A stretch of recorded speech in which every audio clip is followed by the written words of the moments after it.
C'est le sous-préfet du district de Luango, M. Alphonse Koutana, qui a lancé au nom du préfet du Kouilou, au centre de santé intégré de Mengo, la campagne de vaccination contre la rougeole et la fièvre jaune, couplée à la supplémentation en vitamine A. La cérémonie du lancement s'est déroulée en présence du représentant du préfet du Kouilou, de la directrice départementale des soins et des services de santé du Kouilou, Dr Chantal Portela, puis des délégués de l'UNICEF, de l'EMS et du chef du village de Mengo. Dans son allocution de circonstance, Madame la directrice des soins et services de santé du Kouilou a présenté la situation épidémiologique actuelle dans le Kouilou. En ce qui concerne la rougeole, 167 cas suspects de rougeole ont été notifiés, dont 33 cas positifs et 5 décès. Et en ce qui concerne la fièvre jaune, 13 cas suspects notifiés, dont 2 cas positifs en attente de confirmation dans un laboratoire spécialisé. Après avoir présenté les 2 maladies qui n'ont aucun traitement spécifique et qui peuvent conduire à la mort, la directrice départementale de la santé a signifié que la prévention par la vaccination reste l'unique moyen de lutte. C'est dans cette optique que le ministère de la Santé et de la Population, à travers le programme élargi de la vaccination, organise une campagne nationale de vaccination intégrée contre la fièvre jaune et la rougeole pour mettre un terme aux flambées épidémiques enregistrées dans notre pays en général et dans le département du Kouilou en particulier. Le lancement officiel terminé, un carnaval motorisé a été lancé du centre de santé intégré de Mengo pour le poste de santé supplémentaire du village Nkungu, où les populations ont été vaccinées sous le regard technique de l'UNICEF et de l'Organisation mondiale de la santé. À l'issue de ce lancement, le sous-préfet de Luango a montré l'importance de cette activité qui intègre bien la bonne marche du pays. Parce qu'un homme malade ne peut pas marcher. Donc je remercie donc les autorités du pays d'avoir réagi promptement. Le sentiment que j'ai, c'est que je constate que le ministère concerné a mis tout ce qu'il faut en place pour que les agents soient prêts à opérer ou alors à lancer effectivement la campagne contre ces 2 maladies graves. Les populations qui ont été appelées à assister à cette campagne de lancement de la vaccination ont répondu à l'appel. Maintenant, il faut espérer que les jours qui arrivent, que la population continue à répondre promptement et efficacement à cet appel. Précisons que la vaccination contre la fièvre jaune et la rougeole est sûre, efficace et gratuite. Elle se déroulera en stratégie fixe dans les centres de santé intégrés, postes de santé et postes de vaccination supplémentaires en stratégie avancée et mobile, a laissé entendre Dr Chantal Portela, directrice des soins et des services de santé du Kouilou. Au terme de ce lancement, une photo de famille a été prise avec toutes les personnes qui ont pris part au carnaval motorisé. Situé dans le district de Luango, le centre de santé intégré de Mengo est un établissement sanitaire qui compte 19 agents, dont 13 fonctionnaires, puis 6 agents bénévoles et stagiaires. Ce centre de santé, d'une capacité de 7 lits, a pour pathologie dominante le paludisme et fonctionne 24 heures sur 24. Nous avons le service de la consultation curative, le PEV, le programme élargi de la vaccination. Nous vaccinons les enfants de 0 jusqu'à 18 mois et les femmes enceintes et les femmes en âge de procréer.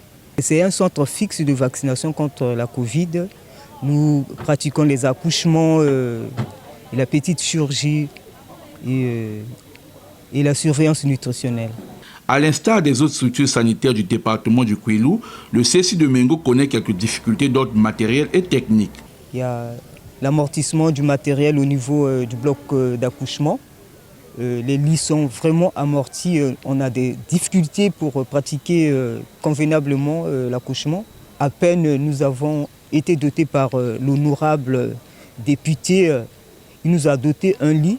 Sur 19 agents, pratiquer l'accouchement avec un seul lit et les accouchements, 6 accouchements par exemple dans le mois, 6 à 9 accouchements avec un lit, c'est un sérieux problème. Madame Clarisse Manchouaka, assistante sanitaire en santé publique et chef du 10 centre, lance cet appel. nous interpellons les autorités locales, pourquoi pas le gouvernement, de nous aider sur le matériel. Tout le matériel est amorti. Le CECI a à peine 2 ans, c'était d'abord un poste de santé. C'est depuis 2020 qu'on avait lancé le centre de santé intégré de Mengo comme centre intégré. C'était d'abord un poste de santé. On n'a qu'une salle en ce moment. L'autre salle, la grande salle, normalement on devait diviser cela en 2 pour faire la répartition par rapport au sexe. On ne peut pas mélanger les femmes enceintes, les hommes qui viennent pour le paludisme et les femmes ensemble. Donc c'est un problème capital. Nous sollicitons l'aide des autorités pour la réhabilitation de notre centre. Notons pour terminer que le centre de santé intégré de Mengo se partage la même cour avec l'école primaire de la localité. Ici, les patients sont admis en observation pendant 3 jours.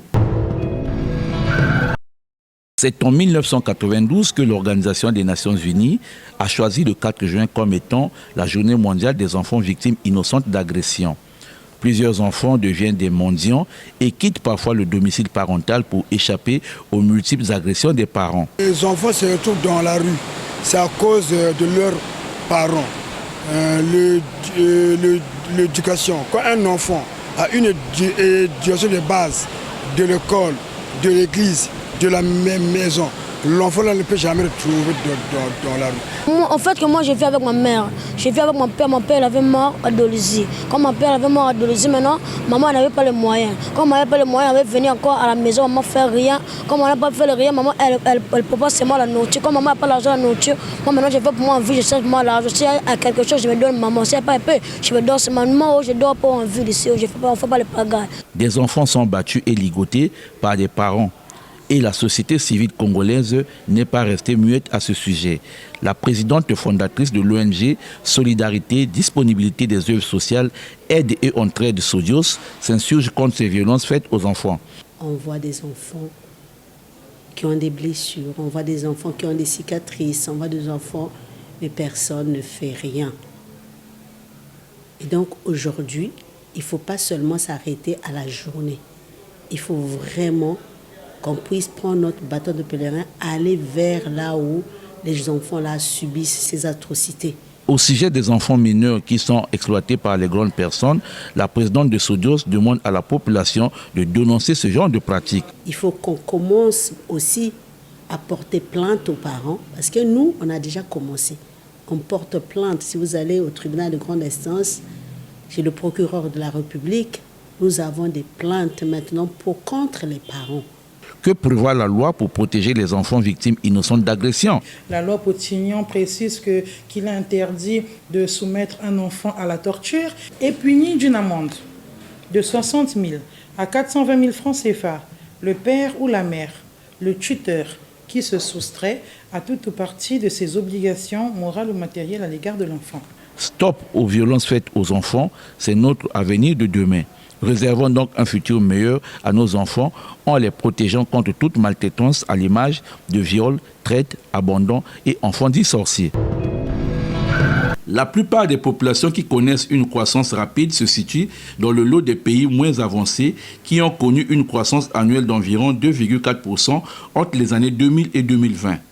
Les tendances démographiques prouvent qu'en 2011, la population mondiale avait franchi la barre de 7 milliards d'habitants et pourrait atteindre près de 10 milliards à l'horizon 2050. Cette croissance spectaculaire se justifie par l'augmentation du nombre d'individus en âge de procréer et s'est accompagnée d'une évolution marquante des taux de fécondité et d'une urbanisation grandissante et d'une accélération des migrations. Ces tendances pourront avoir des répercussions importantes sur les générations futures. Aussi, il faut ajouter les changements produits en ce qui concerne le taux de fécondité et l'espérance de vie. Dans les années 1970 à 1980, chaque femme avait en moyenne 4 enfants. En 2014, ce taux a connu une réduction de 2,5 enfants par femme. À cela, il faut ajouter aussi l'espérance de vie qui a augmenté, passant de 64 ans dans les années 90 à 70 ans aujourd'hui. À en croire les experts en question de population, près de la moitié des grossesses au monde ne sont pas planifiées. Certaines femmes se retrouvent en grossesse après un viol et d'autres sont mariées à bas âge contre leur volonté. Au regard de tout ce qui précède, il y a lieu d'attirer l'attention de tous sur l'urgence et l'importance des questions de planification familiale dans le cadre des programmes généraux de développement.